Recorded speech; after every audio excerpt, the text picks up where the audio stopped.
आप देख रहे हैं नेशन लाइव, हर पल आपके साथ। अगर आप एटीएम कार्ड का करते हैं प्रयोग तो हो जाइए सावधान, क्योंकि नोएडा में आपको एटीएम कार्ड प्रयोग करना महंगा पड़ सकता है। नोएडा सेक्टर 58 थाना पुलिस ने एक अंतर्राज्यीय गैंग का पर्दाफाश किया है। दरअसल पकड़े गए गैंग के आरोपी एटीएम से पैसे निकालते समय लोगों की मदद के नाम पर उनसे एटीएम कार्ड बदलकर दूसरे बैंक के द्वारा एटीएम से पैसे निकालते थे, और जब इस घटना की जानकारी एटीएम धारक को होती थी तब तक पैसे निकल चुके होते थे। पुलिस ने इस अंतर्राज्यीय गैंग को दोपहर के वक्त सेक्टर 62 गोल चक्कर से गिरफ्तार किया है, जिनके पास से पुलिस ने करीब 4 लाख की नकदी, एक एक्सेंट कार और विभिन्न कंपनी के 107 एटीएम कार्ड बरामद किए हैं।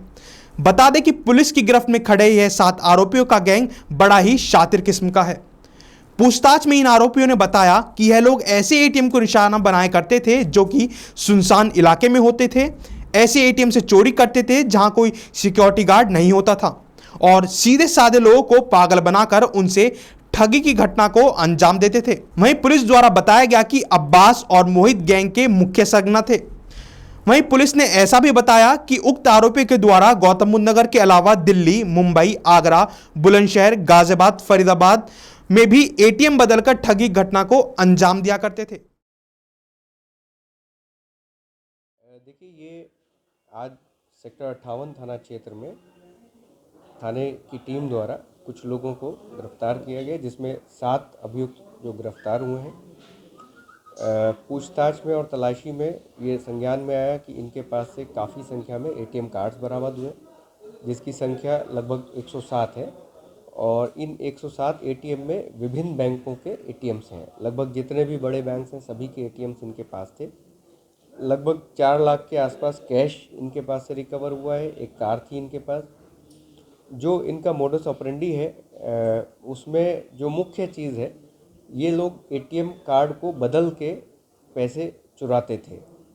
उदाहरण के तौर पे, जैसे कोई व्यक्ति अगर एटीएम में दाखिल हुआ, और कई बार कुछ ऐसे लोग होते हैं जो एटीएम प्रॉपर ऑपरेट नहीं कर पाते, तो इनका जो मोडस ऑपरेंडी है कि एक जना वहाँ पर मौजूद रहता था और वो उसको जो पासवर्ड डालते हुए देख लेता था, और उसकी मदद करने के नाम पे, क्योंकि इनके पास बहुत सारे एटीएम कार्ड्स बरामद हुए, जिस कंपनी का और जिस कैटेगरी का कार्ड होता था, क्योंकि बैंक्स में भी आपने देखा होगा कि अलग अलग कार्ड्स होते हैं, visa card, master card, platinum card, gold card, तो उसी तरह के कार्ड्स इनके पास जो रहते थे, उससे उसको बदल के और उसके कार्ड से फिर ये दूसरे एटीएम से जाके पैसे निकाल लिया करते थे। इसमें एक और चीज़ महत्वपूर्ण जो इन लोगों से पूछताछ में अभी संज्ञान में आई है, जो कई बार ऐसे एटीएम मशीन्स होती हैं जो फंक्शनल नहीं हैं, तो वहाँ पर कई बार लिखा रहता है आउट ऑफ फंक्शन। तो ये लोग वो जो आउट ऑफ फंक्शन लिखा हुआ है उस कागज़ को या उसको बोर्ड को, जहाँ पर अगर गार्ड नहीं है तो उसको हटा देते थे, और उसी के आसपास इर्द गिर्द रहते थे। और यदि कोई व्यक्ति आया, क्योंकि पता है कि उस कार्ड से पैसे नहीं निकलेंगे, तो इस बात की संभावना ज़्यादा है कि हम मदद के नाम पर किसी को भी हम बेवकूफ़ बना सकते थे। इस तरह के एटीएम्स को टारगेट करते थे। दूसरी चीज़, ऐसे एटीएम्स में पर्टिकुलरली टारगेट करते थे जहाँ पर गार्ड्स नहीं हैं। तीसरी महत्वपूर्ण चीज़, जो बुजुर्ग लोग हैं या कई बार ऐसे लोग हैं जो ग्रामीण परिवेश से हैं और बहुत ऑपरेट करना उसको नहीं जानते हैं, तो ऐसे लोगों को ये टारगेट करते थे कि वो उनके लिए सॉफ्ट टारगेट का काम करते थे। तो इसमें एक और इम्पॉर्टेंट चीज़ ये कि इतने एटीएम कार्ड्स इनके पास कहाँ से आए, जो 107 एटीएम कार्ड्स हैं। तो ये जब पूछताछ हुई तो पता लगा इसमें कुछ लड़के ऐसे भी हैं जो पिक पॉकेटिंग का काम करते हैं, और 2 लड़के इसमें ऐसे हैं जो इनके गैंग में एक्टिव रूप से इन्वॉल्व ना होके, बल्कि इनको वो एटीएम कार्ड्स प्रोवाइड किया करते थे। जो पुराने जैसे कबाड़ी के पास है या कोई पिक पॉकेटर है, जेब कतरा है, तो उनसे ये लोग अपना 100, 200, 500 रुपये में जो पुराने एटीएम कार्ड्स हैं वो खरीद लिए, जो चोरी के एटीएम कार्ड्स हैं वो खरीद के और इनको प्रोवाइड करते थे, ताकि इनके पास घटना के लिए पर्याप्त मात्रा में अलग अलग कंपनी के अलग अलग कैटेगरी के एटीएम कार्ड्स मौजूद रहें। ये इनका मुख्यतः मोडस ऑपरेंडी था।